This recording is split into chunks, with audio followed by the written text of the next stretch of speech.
Dans le prochain épisode de Un si grand soleil. Tandis qu'Ève reçoit une visite inattendue, Myriam prend une décision concernant sa grossesse. Attention, les paragraphes qui suivent contiennent des spoilers sur l'épisode d'Un si grand soleil diffusé lundi soir sur France 2. Si vous ne voulez rien savoir, ne lisez pas ce qui suit. Lundi 10 janvier dans Un si grand soleil. Ève reçoit une visite inattendue. Virgile et José débarquent à la planque d'Orsan mais celui-ci a déjà pris la fuite. Puisqu'il ignore l'endroit où il se trouve, Virgile entend le faire venir jusqu'à eux. Pendant ce temps, Orsan observe Ève devant le lycée lorsque José l'appelle. Ce dernier lui fait alors croire qu'il a localisé les toiles volées et sollicite son aide pour les récupérer. S'il craint dans un premier temps que José lui tende un piège, Orsan finit par accepter. Au commissariat, Élise et Alex poursuivent leur enquête. Ne comprenant toujours pas pourquoi Manu a quitté son poste alors qu'il était de permanence le soir du réveillon, ils épluchent la liste de ses appels sortant du 31 décembre depuis le commissariat. À la suite de plusieurs coups de fil, Alex découvre que son collègue a contacté le colonel Chapelier peu après minuit. Sans attendre, Alex convoque le colonel qui affirme connaître Manu depuis longtemps.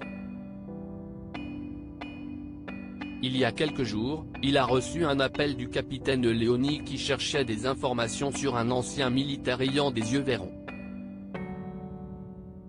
Un profil qui correspond à celui du caporal-chef Philippe Orsan, un ancien légionnaire qui a été radié de l'armée pour un motif classé secret défense. Par la suite, Alex se rend au chevet de Manu et lui rapporte sa discussion avec le colonel Chapelier. Seulement, Manu prétend toujours n'avoir aucun souvenir de ce qu'il s'est passé le soir du réveillon.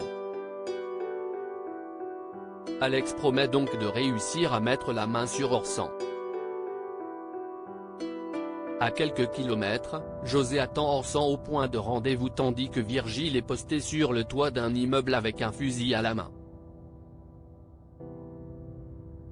De son côté, Orsan observe à distance José avec une paire de jumelles et remarque la présence de Virgile avant de s'en aller furieux.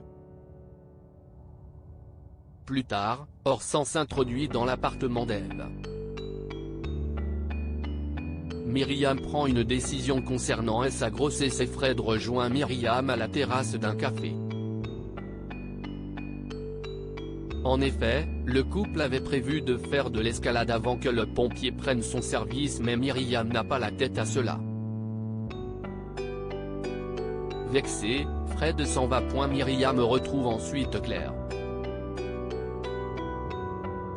Bouleversée, elle lui annonce qu'elle est enceinte. Bien qu'elle n'ait jamais pensé à la maternité, Myriam veut ce bébé. Comme elle n'est pas amoureuse de Fred et qu'elle vient tout juste d'obtenir un poste de directrice générale, Myriam se demande si elle ne commet pas une erreur en devenant mère. Claire lui fait alors remarquer qu'elle est la seule à pouvoir prendre cette décision puis lui conseille de s'écouter. Mais Myriam est sûre d'elle, elle veut cet enfant. Au travail, Myriam rencontre Henrik. Dans la mesure où l'activité de l'entreprise est en plein essor, elle sait qu'il va avoir besoin de renfort et c'est pourquoi elle lui propose de recevoir Nassim. Son collègue n'y voyant aucun inconvénient, Myriam appelle ce dernier pour l'informer que le responsable de la logistique accepte de le voir dans la semaine. Nassim, qui est ravi, envisage déjà de donner sa démission si son entretien se passe bien. Plus tard, Myriam révèle à Fred qu'elle est enceinte. Tandis qu'il cherche à savoir si c'est bien lui le père, Myriam le confirme puis indique qu'elle va garder l'enfant quelle que soit sa décision.